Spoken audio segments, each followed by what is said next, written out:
Imagine getting up every day full of energy as if you were in your 20s again. What would that be like? What would it be worth to you?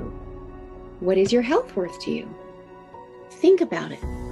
Your health isn't everything, but without it, everything else is nothing. And yet, too many of us are taking it for granted until something goes wrong.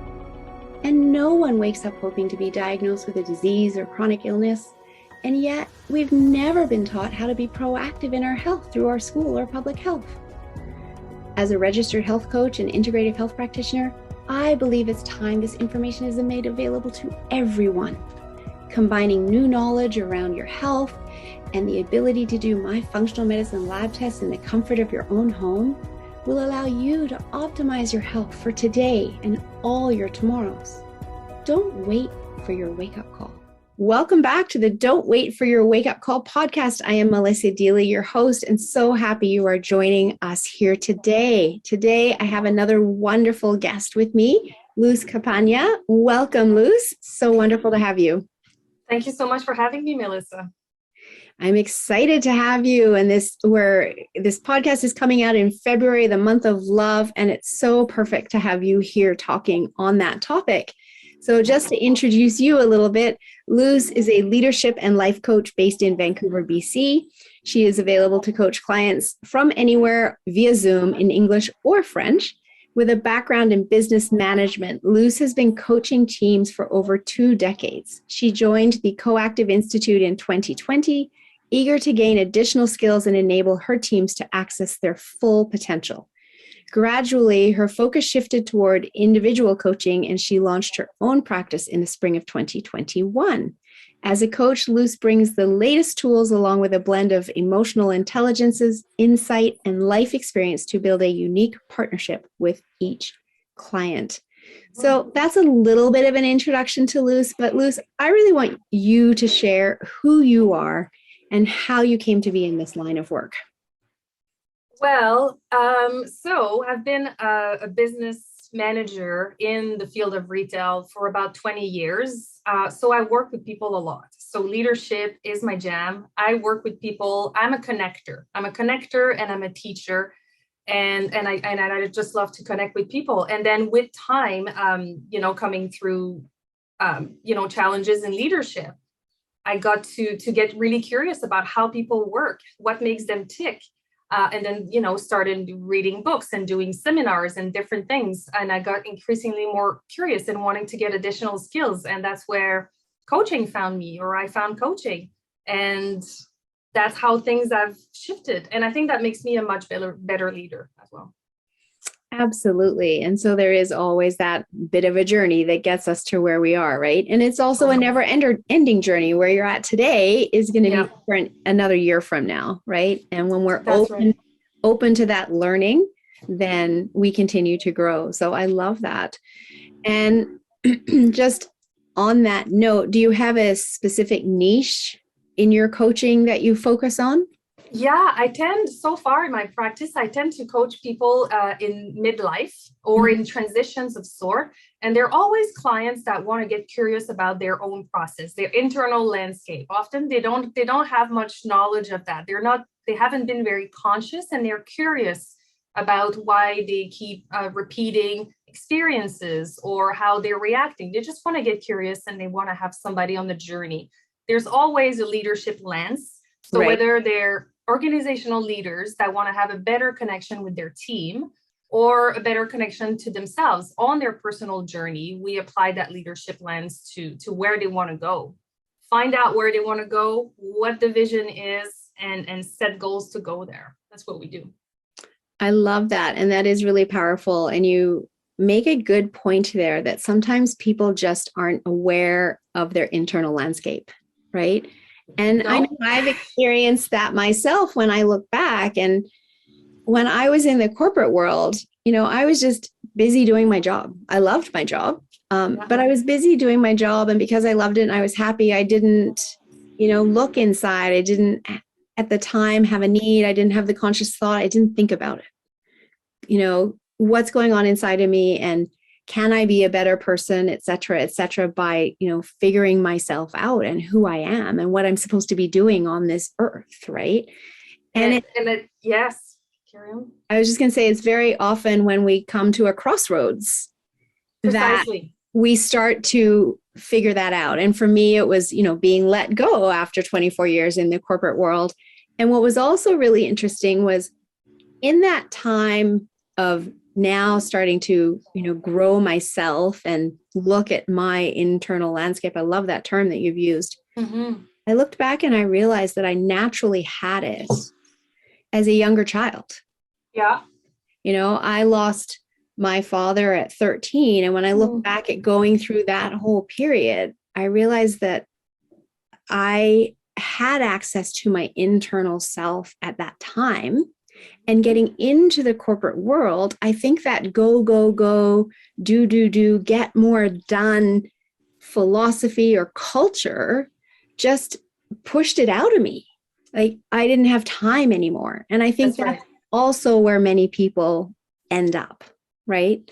Yeah. Is that and like you said, it takes that crossroad. And that's why usually people are in some sort of transition. It could be the end of a relationship, or that's this sort of pandemic malaise that is so prevalent right now, or career transition. And people in midlife can relate to what my path has been. And then we get to talk about midlife awakenings together. Yeah. And there's so many different stages of those awakenings through midlife, right? One of them that I'm very aware of where women need help is that empty nester, right? They've looked after their children for so long and now the children have flown the coop. And it's like, now what do I do? Who am I? That's right. Right. Yeah.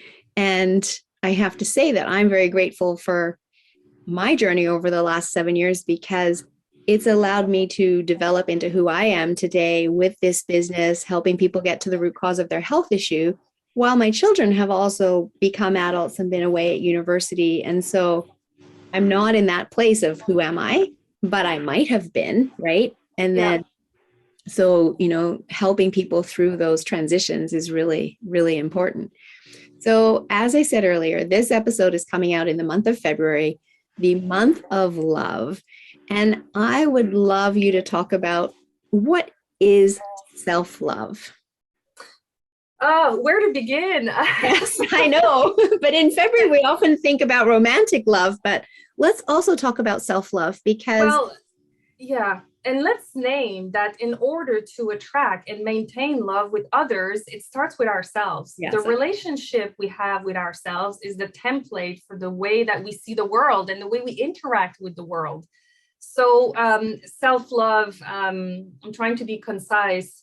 Self-love would have to be the regard that you have towards yourself. Is it a high regard, poor regard? From that stems self-esteem, probably self-confidence, self-worth, the ability to have compassion and kindness towards yourself. Those are all embedded under that self-love piece. Self-love is not about liking necessarily the way you look. It's about how do I treat myself? Anyway, there's a lot there, but it informs the way you view the world. Is the world out to get you? Right. Are you always the last to get noticed, or are you always the victim, or... Right. That's right. Or do you even deserve love? Or do you push it away before you even get it? Anyway, there's a lot of behavioral things that stem from that, but it's our template. It's the relationship with ourselves. Yeah, ourselves. And so how do we develop it? If we're listening to this podcast and we're thinking, maybe I don't really have a lot of self-love for myself, how does one develop that? Well, we have to get curious. First of all, I would say, as the leader that I am, we have to assess what's there. What is our self-love capital right now? What's it at? Think of a bank account. How much do I have there of self-love? Because if I don't have very much, I'm going to have behaviors that look for that self-love externally.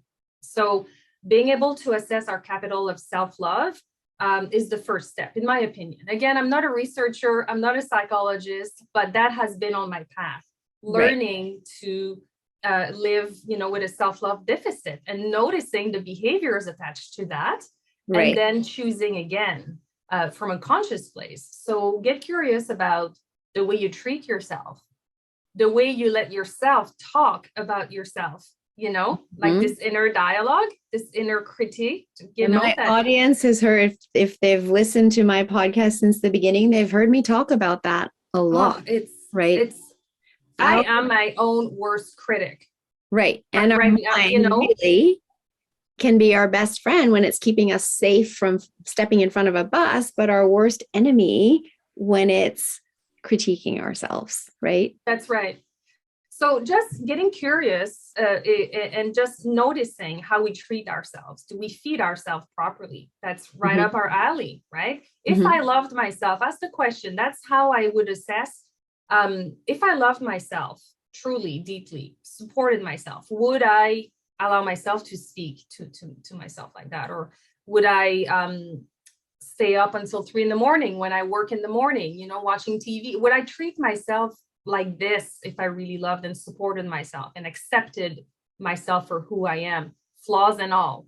And that is usually, that's why working with a coach helps, because somebody can pick right through our stories. But yeah, we have to get curious because there are telltale signs. Yes. And I agree that working with a coach is so important because they have an unbiased view from the outside. You're so used to the way you live, the actions you take, and you've already justified all of them to yourself. Yeah. Right? Oh, yeah, for sure. And so it's very hard to do this alone. Yeah. And it will take a lot longer. So I definitely recommend, if there's, somebody listening and going, maybe my self-capital sounds a little bit low because I'm not getting to bed on time and I'm not feeding myself properly and just really not looking after myself.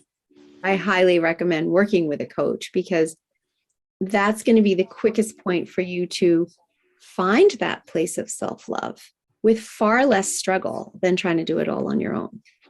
And I want to name that living with a self-love deficit is really painful. It really is painful, and it changes the way that we see ourselves in the world. So are we going to bet on ourselves? Can I trust myself? Do I feel worthy of having a fulfilling relationship? What is that? It's for the YouTube viewers. I have a little disc here that says, I bet on me. And this is actually from my business coach, because I believe that all coaches need coaches too. Yeah. Oh, yeah, we do. So, as you said, do I bet on myself? Right. I could give you 10 examples right now, but the way that we live ourselves is really indicative of what we think deep down about ourselves. And how do we cope with a chronic lack of self-love and self-worth is, I would say, probably two main directions. We can either wear a mask and not be vulnerable, just pretend that everything's okay and just plow through the crowd as if we're confident and assured, and just kind of hide this deep shame. Or we can rely on other people and external validation. Performance at work, getting love from other people, getting notice, and all this validation piece. Looking for attention external pursuits, whether it's in the doing or in the being, we rely on external sources to give us that because we don't have it. And that leads to control issues, because if we constantly have to manage our external circumstances to make sure that our need for love and belonging is met, that's a full-time job. And then when we don't have it, we get super anxious because we have this deficit, this void that we can feel when we pay enough attention. And ultimately, that can lead to addiction as well, addictive behaviors, to numb that feeling of unease, deep unease. And so often we do squash those emotions down and then they get buried, right? That's right. That's a little bit of a societal thing. So again, if you're listening and you're going, oh my goodness, this is me, it's not your fault. How many times as a young child were you told, stop crying, big girls don't cry or boys don't cry or whatever it was, right? When that emotional release was happening. And so you learned that releasing your emotion was bad. and you learned that you had to suck it up and keep it all inside. But with all that we know today, we know how detrimental that is to our emotional and our physical health. I work with people with detoxing, and when they're detoxing, very often those emotions start to come out. And I say, let it out. It wants to come out, right? Yeah. So, it's not your fault if you're sitting here resonating with this podcast. But what's great is now that you have this information, what do you choose to do in terms of taking action, right? That's right. So I love that you were talking about self-love capital and that assessment for it that you do. Talk to me about then committing to self-love and, maintaining that capital once you've built it. It's a daily practice, Melissa. It's a daily, in my experience anyway, it's a daily practice, because if our original programming, if our default programming is towards self-loathing and not really thinking too highly of ourselves, that's a default mode. So then committing, and to answer your previous question, how do we get more of it? In my experience, mood follows action. Those are not my words. I picked that out there there's just so much about self-love out there. So I don't pretend I have all the answers, but what works for me is mood follows action. In which way am I going to show up for myself today? And that starts when I wake up in the morning and I have a check-in with myself. I have a vision for the day, what I'm hoping to get out of today, what sort of energy I'm in, and being respectful of that. Not pretend that the discomfort and the anxiety doesn't exist. Just say, yeah, you're anxious.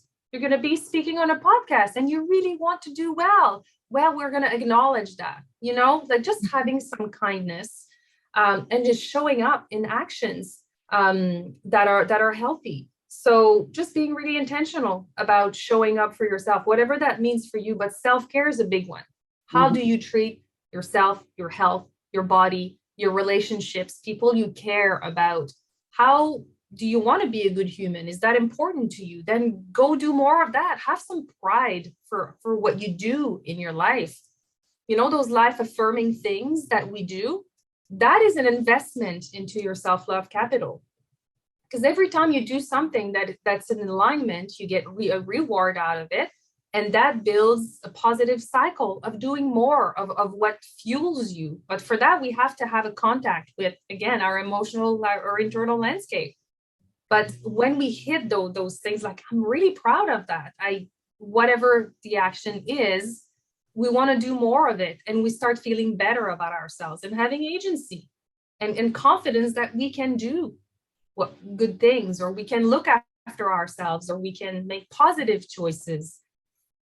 But initially, I think it requires an effort. If you've been, I'm going to take an example, in a downward spiral of anxiety, moving out of that state of anxiety is hard. It's going to take an effort.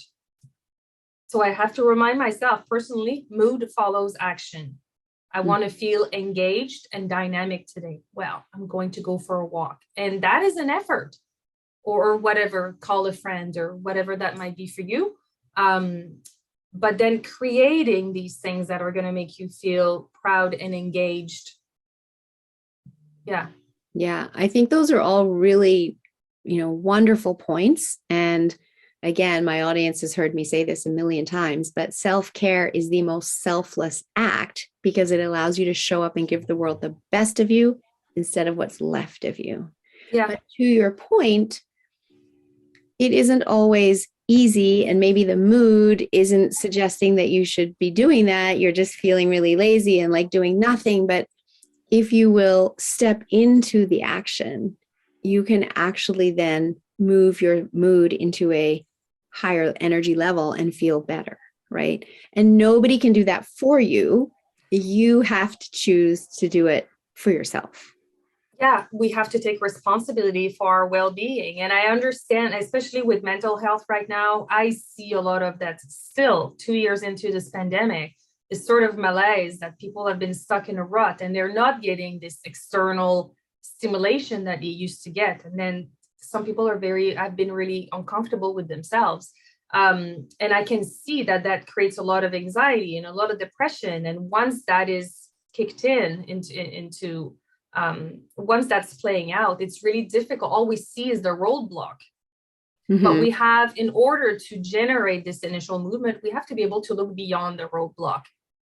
You know, what would that look like? What would that give me? How good is that going to make me feel? Can I invest this initial time to get ready or whatever, step into action? Is uncomfortable if you don't want to. But what is that going to give me? And you have to invest into your future self. Just like my example earlier, you can stay and numb yourself out watching Netflix until 3 a.m. But what is that doing to your future self in the morning when you have to be at work? You're not setting up your future self for succeeding. So going to bed a little bit earlier might be a good way to set up your future self, or to do meal prep. If making lunches is a drag for you, doing meal prep is an investment into your future self. And this, seemingly very mundane things, they actually add up. They absolutely do add up. And when you take the time to put these steps into place, then you're getting that reward you were talking about earlier of accomplishment, and also just of feeling good about yourself, right? That's right. And then that motivates you to keep going. And you may fall off along the way, right? It could be 2 steps forward, 1 step back. But as long as you keep going forward, even after the step back, you're further ahead than if you do nothing. And let's face it, if you're that person that's in malaise and lying on the couch watching Netflix, you're not happy with your life, and you're not feeling self-love for yourself. Well, if you choose to do nothing, nothing changes.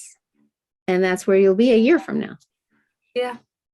Right? So that's right. Making a choice to step into, even if I don't love myself today, I'm going to learn how to love myself by taking these steps. That starts you moving forward. That raises your energy. Absolutely. And that's powerful, because right there, you can start to get some feedback.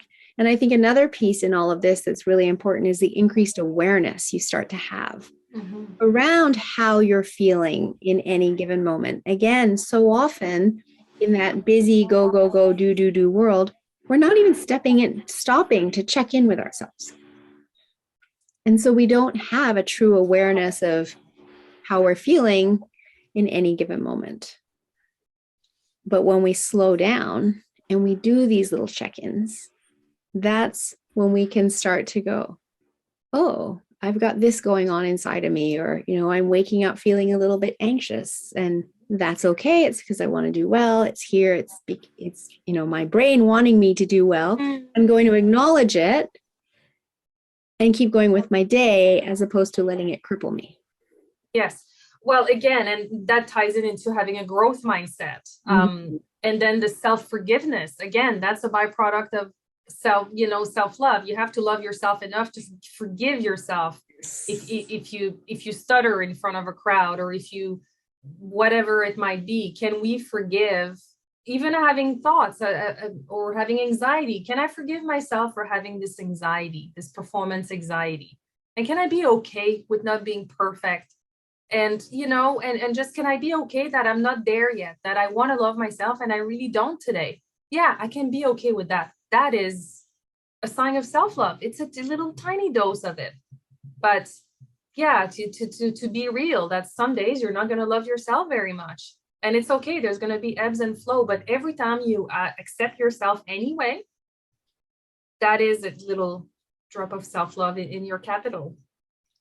I love that. And I also like what you said there about accepting yourself as not being perfect.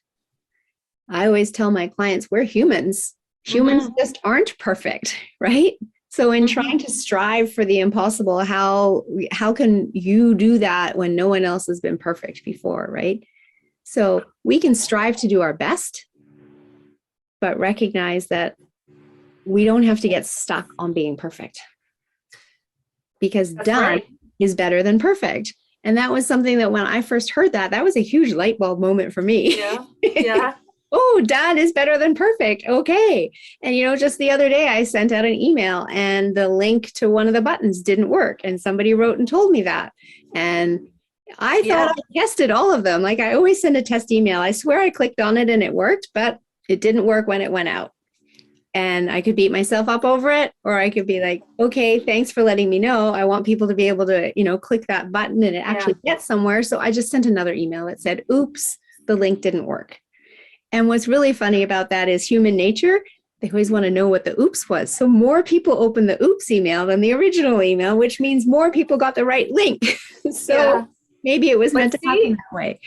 I can see that you have like a reasonable amount of self-love anyway, like a good capital. Somebody with a really like a big deficit in their self-love, that could have been super stressful for them. They could have really let that inner critic go into, I'm such a screw up, I can never get anything right. I'm never going to be able to have a coaching practice if I can't even send an email or whatever, and just go into super harsh, inner dialogue. And that's that self-love piece that we have to be able to say, oh, that's disappointing. I'm disappointed that I made that mistake. Even at the beginning of your Mm-hmm. practice, Mm-hmm. of your self-love practice, to say, well, that's really disappointing, like to acknowledge the emotion, just say, yeah, I'm feeling a little bit of shame. Oh, what is that emotion? Okay, that's shame. Well, I accept you, shame, and I hope down the road you're not being triggered by trivial things like that, but I will move forward and then, I heard your growth mindset right there. Actually, there was a silver lining in there. I got more people to clicking on the link. So, um, but that is done with practice, and at the beginning, even if it's just to forgive yourself for making a mistake and accepting yourself with in my case, I would say being not really tech savvy or whatever it might be, and accepting yourself anyway, that's a good first step. Yeah, so I appreciate that. And it's definitely something I've worked on in the last 7 years since I've been in the corporate world, because like I said, it was kind of beaten out of me. And then in my, journey to where I'm at today, it's definitely been a focus of, even learning self-care with Selfless was a huge aha for me 7 years ago. It's like, what? Yeah. So it is a journey. It takes time. So let's just talk about the signs of healthy capital. So people are Ah, aware of that. see, body posture changes, healthy capital, self-love. It breeds like ease and a better flow. Lack of self-love feels constricted. When you love yourself and you genuinely thinks you have a place in the world, it just breeds some more lightness, ease, authenticity. If you're not afraid of showing up with mistakes or imperfections, you don't have to hide behind a mask. So then you're authentic. You can show up authentically with people. And in leadership, that makes, in coaching and anything really, it makes a huge difference to be able to show authentically. And so from that authenticity comes connection, way deeper connection, like genuine connection with people. So from that comes, fulfillment, belonging. And also when you give yourself the benefit of the doubt, again, it's that template idea that our relationship with ourselves is our template. When you give yourself the benefit of the doubt, like, and just acknowledge effort and acknowledge participation, then you're more likely to do that to other people. So then it makes relationship with people a lot smoother. We're not as reactive to people. We have more resilience into, oh, this person was really loud, or you get cut in traffic. It's like, oh, wow, they must have been, they have places to go, but that's okay. It doesn't have to say that they're attacking me. I don't feel reactive towards that person because I love and support myself anyway. That is not going to get me all riled up. So we just become, more tolerant, more resilient overall and accepting of others. I love that, because all of that then flows into just a place of coming from love. You've got your self-love. And so in that resilience and acceptance of others and is more love for others as well, right? Yeah, think about the generosity and the kindness. opening the doors to strangers. Like, I mean, there's the ripple effect of somebody that is well and at ease with themselves. The ripple effect is massive. Absolutely. Absolutely. I love that. And so from a foundation of self-love, we then have what it takes to embrace your gifts. So let's talk more about that. Well, to appreciate your gift, well, you have to know yourself. First of all, you have you have to know how you work. What are your gifts?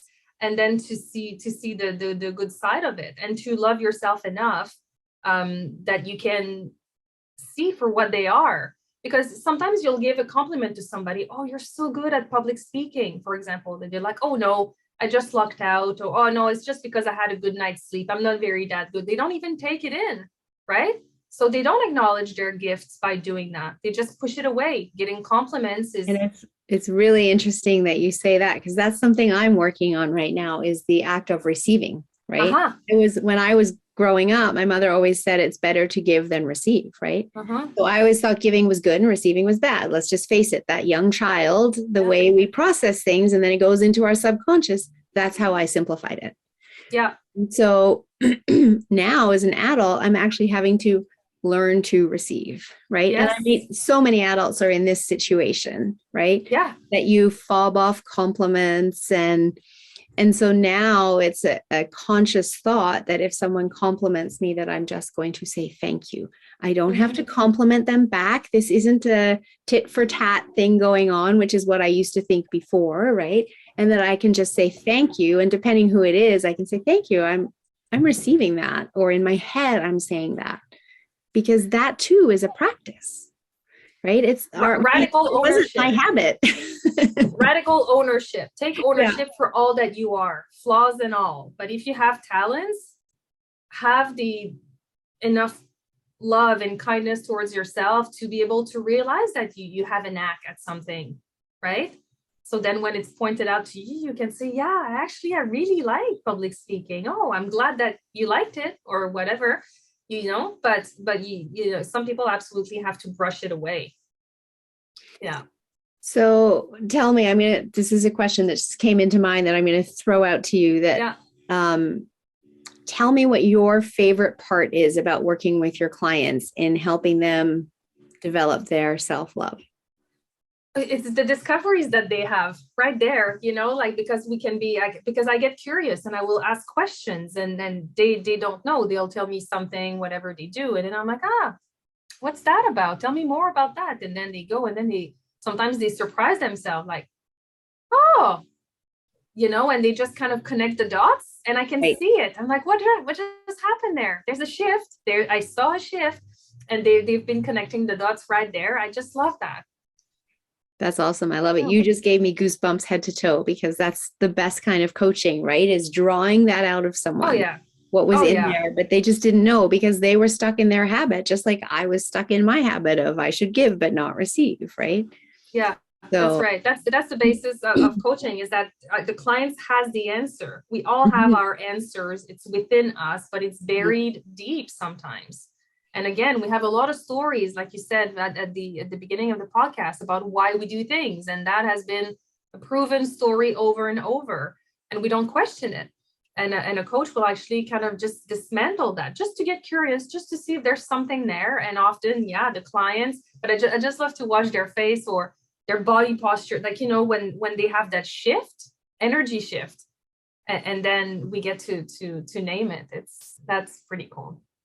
I love that. So this is really, really powerful, deep work for people. And as we said earlier, working with a coach helps that be drawn out, because it is buried so deeply. You're not even aware that it's there many times. So that's why you're seeing that surprise in people's faces, etc.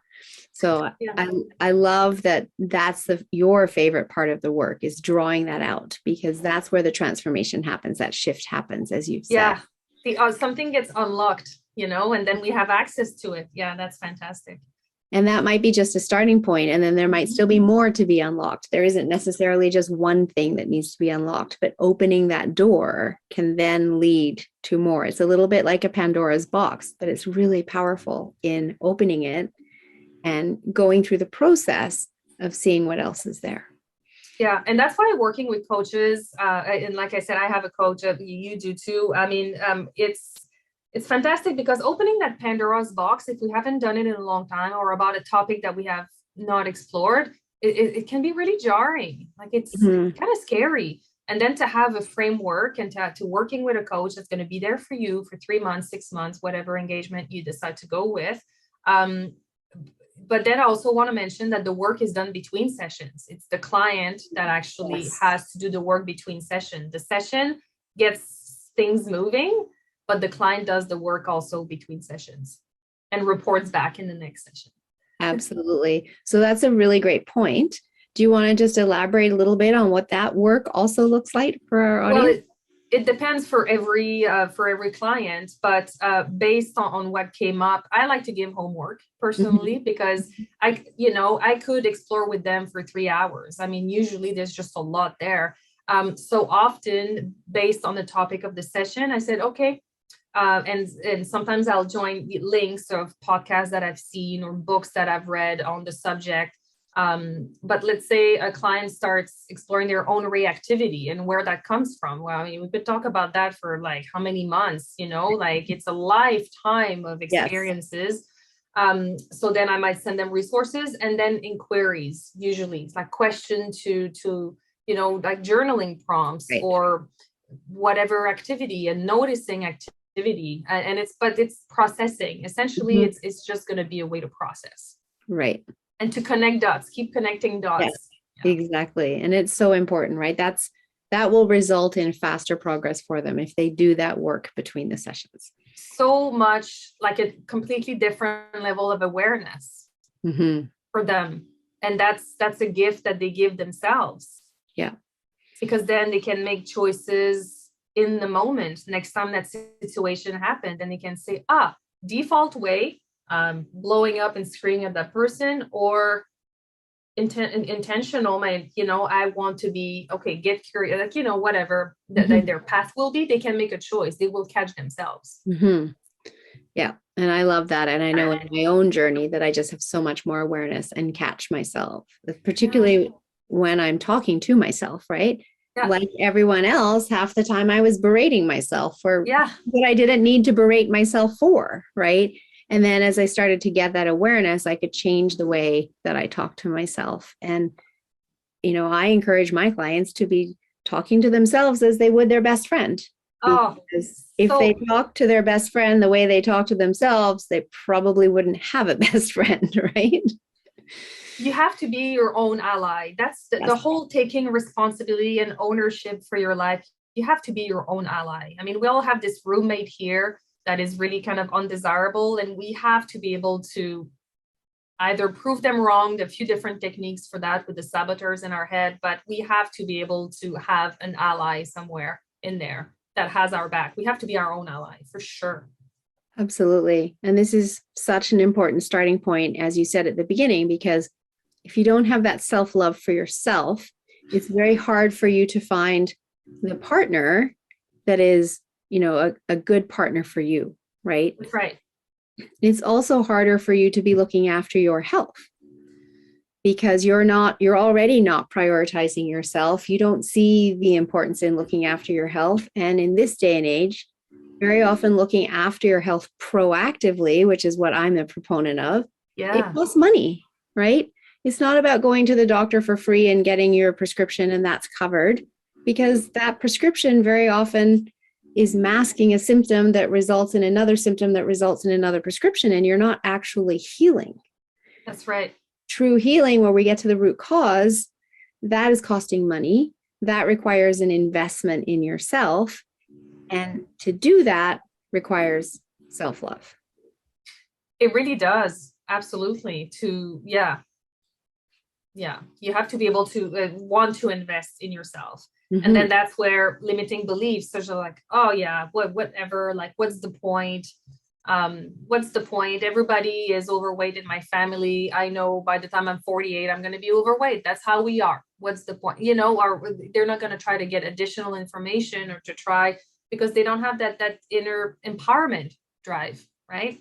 Exactly. Exactly. And it's not just relationships and in health, it's actually in all aspects of our life. It's in our finances, it's in our career, Oh, because big the way time. we do one thing is the way we do everything, right? Yeah. That's why I was talking about this template. It Mhm. informs the way we view the world and the way that we take our place in the world as well.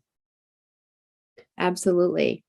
So, yes, so key. I love that we've had this conversation today and that it's coming out in the month of love. And I hope that it's resonated with our listeners. But before we wrap up the podcast, I want to ask you the question that I ask all of my guests. And that is, what does don't wait for your wake up call mean to you? It means you don't have to wait. Don't wait until you get a really bad diagnosis or big health scare or like mental health breakdown. Don't wait for something to break down. You can take action now. You can get curious now about optimizing your life or living the life that you want to live. Often, well, that's what I see in midlife. Or, we wait until the big diagnosis and then you get people on their beds at the hospital and it's like, I'm not living the life I wanted to. Well, you don't have to wait until there. You can get curious before that and you can change the path. It's not too late. Absolutely. It's true. It's never too late, right? Not too late. Not anymore. That is not true. People think that changing career at 45, 50, or it's not too late. You can write your first book at 65, 70 years old. Don't wait for your wake up call. Yes. Absolutely. I love that. I love that. I love the whole concept of life by design as well. And I just did a post on that today because Which I I went skiing. saw. Yeah, I went skiing this morning. Yeah, you commented on it. I went So skiing this morning. empowering. And why not? Right. And because I choose to design my life the way that I want it to be. And as you said, we can all do that. Yeah. But it absolutely starts with that place of self-love and self-worth so that we know that we can step out there and do it. Is it scary and when you get started? Sure. But everything is scary when you first start, right? Even riding a bicycle the first time was scary when you were 3 or 4 or 5. That's So right. it's And what you just said, we all can do it.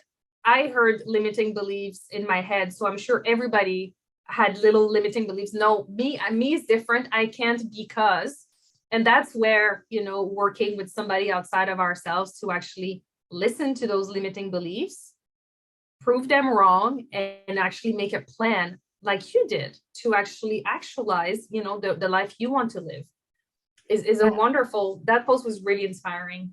oh, thank you. Thank you so much. And so my last question for you is there oh actually, you know what, before we get to that, you have a gift for the audience. So please Yes. share what your gift is. Yeah. So free consultation.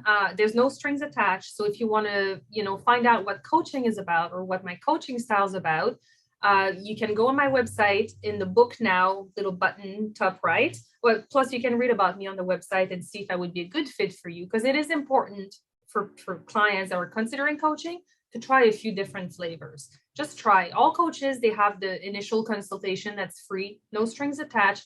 Get a taste for what coaching is, decide if it's for you.